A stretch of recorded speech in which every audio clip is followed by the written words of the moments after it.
And we couldn't travel this week. We had some feverish babies. So Aww. we are mama and daddy right now. But we wanted to be a part of HGTV week, even if we couldn't come there. When Hometown came back for its seventh season, longtime viewers noticed something was off almost immediately.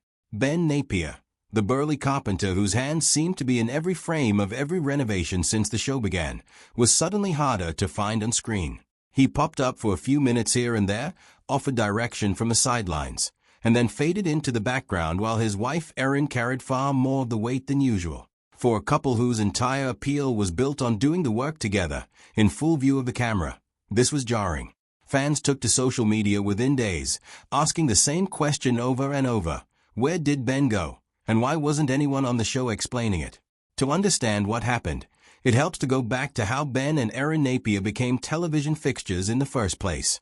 Long before HGTV came calling, the two were just a young couple in Laurel, Mississippi, buying up rundown houses and bringing them back to life. Ben handled the physical rebuilding.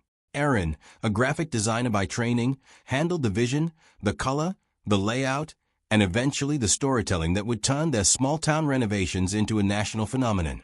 Their early social media posts, unpolished and genuine, caught the eye of producers who were looking for something different from the usual glossy renovation format. Hometown premiered in January 2016, and it worked because it didn't feel manufactured. Ben's craftsmanship gave the show its backbone, and Erin's design sense gave it its heart. Over the years that followed, Ben became the show's most reliable constant. Whether he was reframing a sagging porch, salvaging a 100-year-old staircase, or hand-building custom cabinetry in his workshop, the camera trusted him to carry entire sequences on his own. That physical presence wasn't incidental to the show's appeal, it was the engine of it. Viewers didn't just want to see a finished house. They wanted to see the sweat, the measuring, the mistakes corrected in real time, because that was what made the transformation feel earned rather than staged. Ben's hands were the proof. It also helps to know a little about who Ben was before any of this. He was born in Collins, Mississippi, and his parents were both United Methodist ministers, a background that shaped him more than casual viewers might guess. He spent part of his childhood in western North Carolina before the family moved back to Mississippi, and after finishing at Jones County Junior College, he transferred to Ole Miss, where he met Erin and eventually graduated with a degree in history in 2007. Before carpentry became his full-time career, he actually served as a youth minister at a church in Laurel, a role he held until 2014. That combination of ministry and history isn't just trivia. It explains why he approaches old houses less like a demolition project and more like something worth preserving on purpose, and it explains the patient, steady-handed demeanor that made him such a natural fit for television even though neither he nor Erin ever set out to be on TV in the first place. Which is exactly why his sudden scarcity in Season 7 felt so significant. It wasn't a subtle shift. Scenes that would once have shown him hauling lumber or hand-planing a door instead cut to him talking through a plan from a distance, or not appearing at all. Naturally, the internet did what the internet does. It filled the silence with theories. Some assumed a falling out with producers. Others speculated about a health scare being kept under wraps. A smaller but vocal group wondered whether Ben was quietly stepping away from the show for good. None of these guesses were officially addressed in the moment, which only fueled more speculation. The real explanation, once it finally came out, turned out to be simpler and more human than any of the rumors. Ben had torn his rotator cuff, an injury that had actually been building for years without him fully addressing it. He later explained that the shoulder had been a low-grade problem for a long time, aggravated by a bone spur he'd apparently had since birth, and that it slowly worsened rather than announcing itself all at once. Around Thanksgiving of 2022, according to Erin, whatever tendon tissue remained finally gave out. Ben was left dealing with real, persistent pain, difficulty sleeping, and a shoulder that could no longer keep up with the demands of full-time carpentry. For a man whose entire livelihood depended on lifting, framing, and fine detail work with his hands, that wasn't a minor inconvenience. It was a genuine crisis. He had surgery in March of 2023. The procedure wasn't a simple patch job. Surgeons repaired the torn rotator cuff, shaved down the bone spur that had been causing friction for years, and trimmed damaged cartilage that had worn away almost entirely in one part of the joint. Erin later said that a lack of cartilage was actually a bigger source of his pain than the tear itself. It was, by any measure, a serious operation, and the recovery that followed was just as demanding. Rotator cuff repairs typically require weeks in a sling with almost no use of the arm, followed by a slow, carefully staged return to motion and eventually strength. For someone whose job is physical labor, that kind of false stillness isn't just uncomfortable. It's disorienting. That timeline lines up exactly with what viewers were seeing on their screens. Season 7 had already started filming when the injury became impossible to ignore, and production had to adjust around a lead who could no longer safely lift a beam or swing a hammer. Rather than writing Ben out or pretending nothing had changed, the show leaned into a quieter, more supervisory version of him for a stretch, while Erin stepped up to coordinate more of the hands-on work with the crew.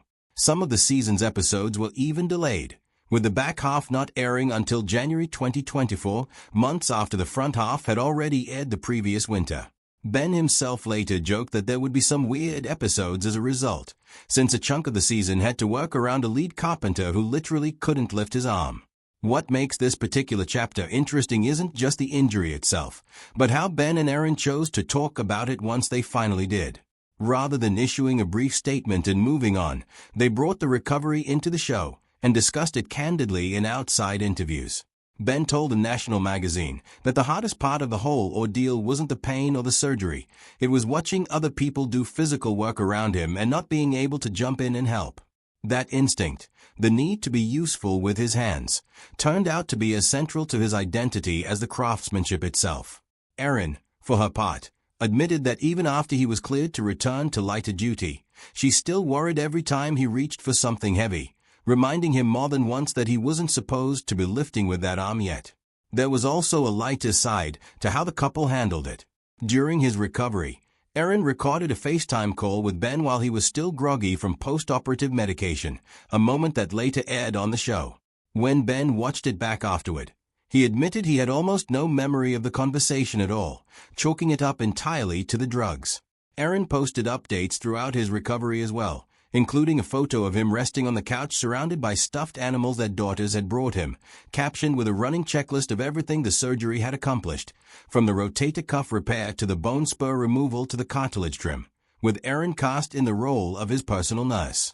It was the kind of detail that turned a medical setback into something relatable rather than alarming, and it went a long way toward reassuring fans who had spent months assuming the worst. The injury also became a turning point for Ben in a broader sense. In the months leading up to the surgery, he had already started making changes to his health, motivated partly by concerns about his blood pressure and partly by a simple, almost embarrassing realization that his shirts had stopped buttoning comfortably. Erin later shared that he'd gotten serious about fitness the winter before his operation specifically, so he could recover better and sleep more comfortably afterward. Once his doctors flagged his blood pressure as a genuine concern tied to the surgery, that became the push he needed to commit fully to a longer-term lifestyle shift, one built around better nutrition and sustainable habits rather than a quick fix. Fans watched that transformation play out gradually over the following seasons, and many saw it as a natural extension of the same underlying lesson.